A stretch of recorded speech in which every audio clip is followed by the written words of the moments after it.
नमस्कार, आप देख रहे हैं ईटी नाउ स्वदेश और मैं हूं प्रकाश प्रियदर्शी। ईटी नाउ स्वदेश की बजट यात्रा अब मेरठ पहुंच चुकी है, जिसकी पहचान देश के स्पोर्ट्स सिटी के तौर पर है। ओवरऑल स्पोर्ट्स गुड्स एक्सपोर्ट में मेरठ की जो हिस्सेदारी है करीब करीब 42% के आसपास है। अगर आप दूसरी इंडस्ट्रीज पर नजर डालें, जिसमें टेक्सटाइल, फार्मास्यूटिकल्स, केमिकल्स, शुगर जैसी इंडस्ट्री शामिल हैं, जो कि मेरठ की पहचान एक इंडस्ट्रियल हब के तौर पर कराती है। लेकिन पिछले एक साल के दौरान हालात बदले हैं। जियोपॉलिटिकल कॉम्प्लेक्सिटीज और टैरिफ रिलेटेड डिसरप्शंस की वजह से इंडस्ट्री को तमाम तरह की चुनौतियों का सामना करना पड़ रहा है। क्योंकि यूनियन बजट 2026-27 काफ़ी नज़दीक है, लिहाजा हम मेरठ पहुंचे हैं और उन इंडस्ट्रीज प्लेयर से, इंडस्ट्री रिप्रेजेंटेटिव से बात करने की कोशिश करेंगे कि उनके सामने किस तरह की चुनौतियां हैं, वो इसका सामना किस तरीके से कर रहे हैं और साथ ही साथ यूनियन फाइनेंस मिनिस्टर से उनकी क्या डिमांड्स हैं। हम मेरठ में अलग अलग इंडस्ट्री के जो रिप्रेजेंटेटिव्स हैं, उनके हेडक्वार्टर्स पे हैं, उनसे समझने की कोशिश करेंगे कि बदले हालात में जब हम तमाम तरह की चुनौतियों का सामना कर रहे हैं जो कि ग्लोबल मार्केट से आ रही हैं, उसमें उन चुनौतियों का सामना वो कैसे कर रहे हैं, उनके सामने किस तरह के कंसर्न्स हैं, चैलेंजेस हैं, सरकार को किस तरह की मदद करनी चाहिए, आगामी बजट में इन चैलेंजेस को किस तरीके से एड्रेस किया जा सकता है, हम इनसे जानने की कोशिश करेंगे और हम ये समझने की कोशिश करेंगे कि आने वाले दिनों में इन चैलेंजेस से निकलकर इंडिया कैसे डेवलप्ड कंट्री 2047 का जो टारगेट है गवर्नमेंट का, वो अचीव कर पाएगी। आइए। The government is rightly supporting the startups, but I think we need an equal support to the traditional manufacturers, the generational manufacturers. They want to upgrade and modernize, but there is very limited incentives for people like us, and it's high time that the government needs to bring in low-cost financing as well as other incentives for these upgradations and modernizations. Any specific concern that you are facing, the challenges that you are facing at this point of time?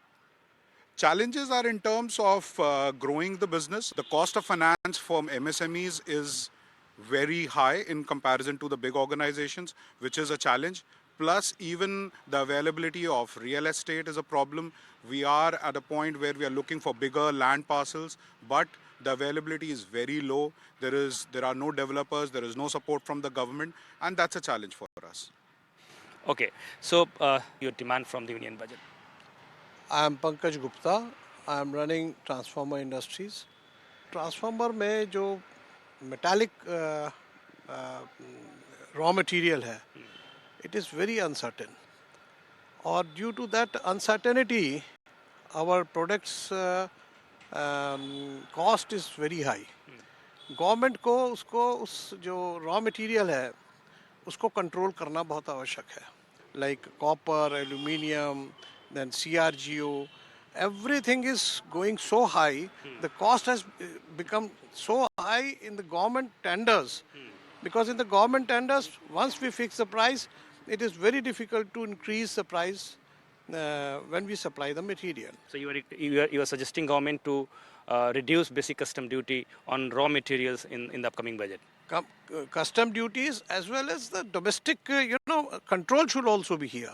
We are finding a lot of difficulties to supply the material in the quoted prices. Right. So here we are somewhere we are running in loss also. In addition to that, एक important चीज़ जो पिछले कुछ समय से हम देख रहे हैं, जो गवर्नमेंट ने डोमेस्टिक फ्रंट पे कदम उठाए हैं, चाहे वो जीएसटी रेट रैशनलाइजेशन से रिलेटेड हो या कंप्लायंस सिंप्लीफिकेशन से रिलेटेड हो, आपको लगता है कि ये सफिशिएंट है और या फिर गवर्नमेंट को कुछ और मेजर्स लेने चाहिए और क्योंकि बजट से बेहतर वक्त नहीं हो सकता है, आपकी इसमें क्या राय है? MSME basically is a small industry and with a limited capital. और वो कैपिटल सारी स्टक हो जाती है गवर्नमेंट से के पास. अभी जैसे हमारे केस में इन्वर्टेड स्ट्रक्चर आया है, तो हम गवर्नमेंट से यही चाहेंगे कि उसकी पैरिटी बिठाए, या तो 18% करे. हम ये नहीं चाहते 5 ही करे, या तो 5 करे या 18 कर दे. Input output should be the same. Capital पे जो इनपुट है उसका हम आईटीसी नहीं ले सकते. तो we expect that government should see on it and rationalize this. Okay. Let me ask one question on sports industry. Since you are representing a sports industry, since you are facing a lot of challenges from the external sectors, we have tariff-related disruptions as well. What are the impact that you are facing at this point of time? One of the major challenges we faced, we have to shrink our profit to meet the global competition. First aspect. Second aspect, what is happening right now, most of the preferential for the trade is given to China, Vietnam, and Indonesia. We are expecting US market to grow rapidly, and it was growing from last few decades. And government need to think about how we can mitigate this challenge of 50% tariff on Indian products, because this will again boost up the domestic market. As an exporter, we always try to capture the large chunk. If we go and focus on small countries and country by country, little small exports, that can be another way to mitigate the global challenge of especially US trade war. But that will again take a long term. Finance Minister first plans is to reduce the compliance cost on MSME. That is the major challenge MSME is facing as of today, cost of compliance. Second challenge is facing with number of GST slabs. They have reduced the tax slabs, but they need to work on one single tax slab for the industries specifically. Yeah.